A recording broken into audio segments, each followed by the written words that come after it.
Homeowners sometimes have a hard time building because they haven't done these 7 things in order to prepare themselves for the process that they have just undertaken. And you have to understand that building is not easy. You don't know what you don't know. You're terrified, overwhelmed with the lingo and the language, and you feel like a moron because you don't understand what's going on. I've got 7 ways that you can thrive while you're building.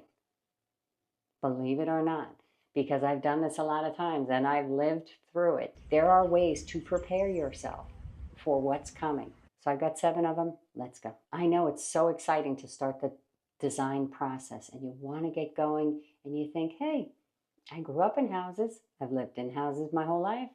I watched a few Architectural Digest shows. This should be easy. I've got an architect. I've got a designer. I've got a contractor. They're going to help me. I've got a bridge. That's not the case. A contractor's job is to build a house. An architect's job is to design a house that doesn't fall down. Your job is to make sure that that house becomes a home for your family. So in order to do that, the first thing you need to do is recognize that you just took another full-time job on.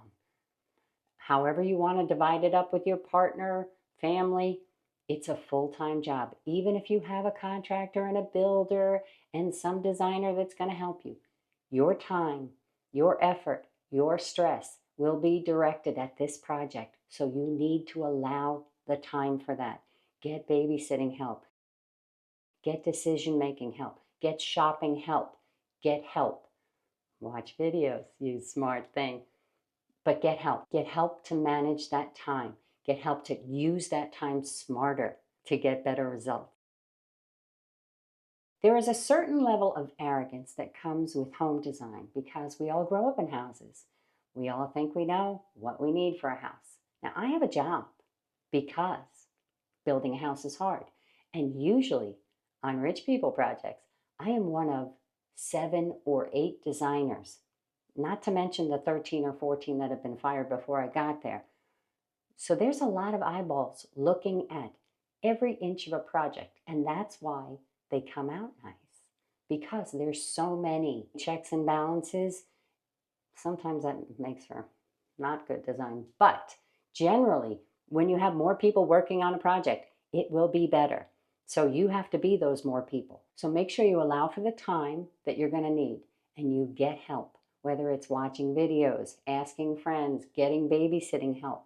Know that most people don't do this alone. The last time you needed something, maybe car repair, a facial, your haircut, you went online, you looked at reviews, you researched, if you're my daughter, scrolled their Instagram, scrolled their Pinterest, whatever. You've done homework. You need to be diligent about the homework, about the people that are going to be working on your house. So he's great. He did a good job for me and my family. We love him is not a referral.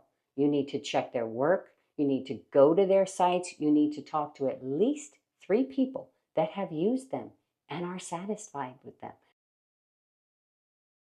Run checks with your Department of Buildings. Run checks with the Better Business Bureau. Investigate the people you are about to hand a lot of money to. It's just smart. While you're in your Dick Tracy mode, investigate everything about everything. Go down rabbit hole after rabbit hole about the things you're interested in for your house, because contractors don't have the time to do that. They don't have the patience to do that. They're busy doing other things, putting your bathroom in. If you want to know about radiant heat, go study it. Go research it. Google is your friend.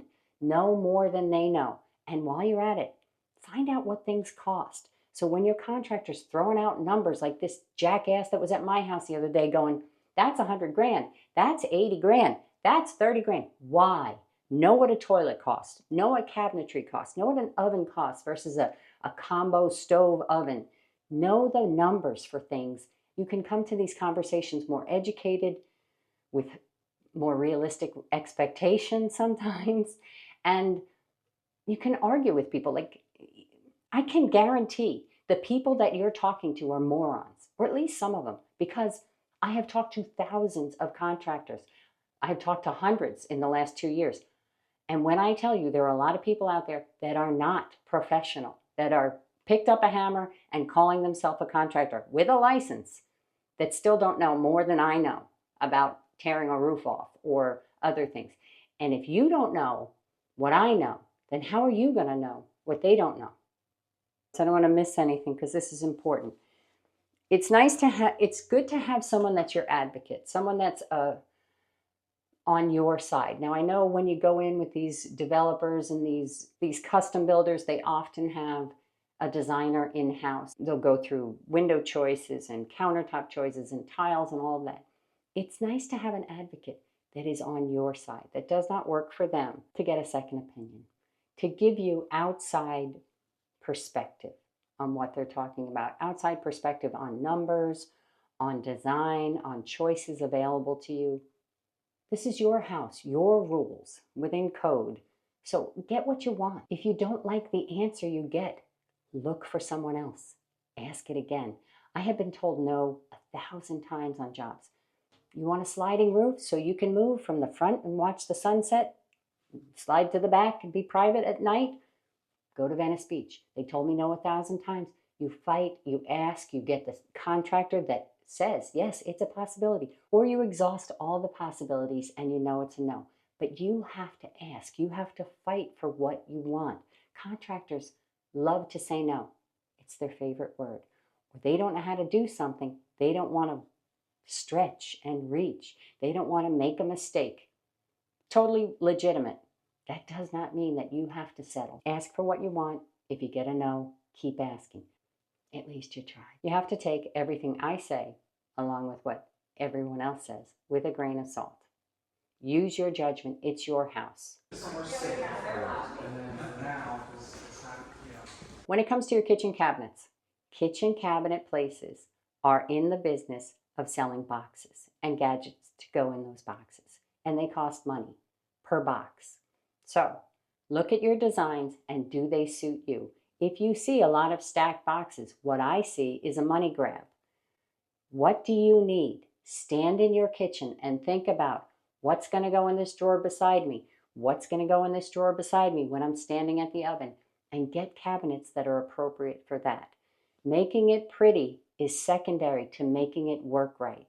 And when you use lots of little stacked boxes, lots of narrow, multiple boxes, you add to the cost, but you don't necessarily add to the function. So make sure that the kitchen works for you first. So look at their designs with a critical eye and make sure that there's not lots of pieces without a lot of function. This next one is near and dear to my heart, and it's lighting. Most electricians and contractors are not designers, as far as I know, because I still have a job.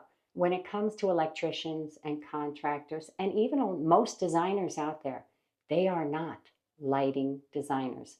They have not been trained, I can attest to this, to how lighting works, how to get the most from the finishes and the fixtures that you've chosen.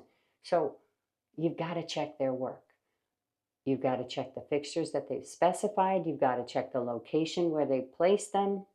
You've got to check on your architect.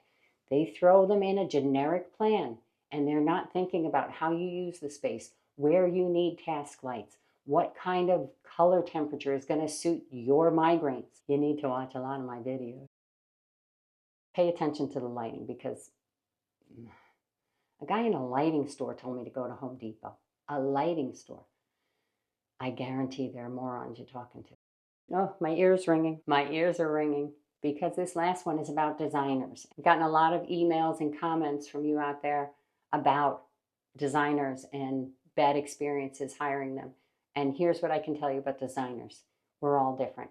We are not all created equal, because there are so many different skill sets. As I said, on Rich People Jobs, I'm one of maybe 10 people that are designers. So you've got to find out what their strengths are. What are their skills? What can they do for you? Some kid who put a couple of nice pictures on an Instagram and sends you a mood board with 3 colors and a couple of sofas with an affiliate link is not a designer. That's really a sham. What you want to find out is, what can you do for me? Are you a space planner? Do you design cabinetry? Are you a closet designer, an organizer? There's 1,000 different specialties within design. There's very little certification besides NCIDQ examination, which is a giant SAT for designers. That will tell you at least that they have some kind of formal training. However, it doesn't tell you that they're good at listening to you, communicating, and taking your vision and making it come to life. For this, you've got to find out what skills they have, what they can do for you, and do you like working with them?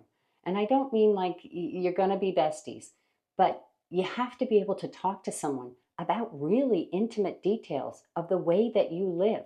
A good designer gets in your underwear drawer. They know where your stuff goes. They know all the different little details of your life.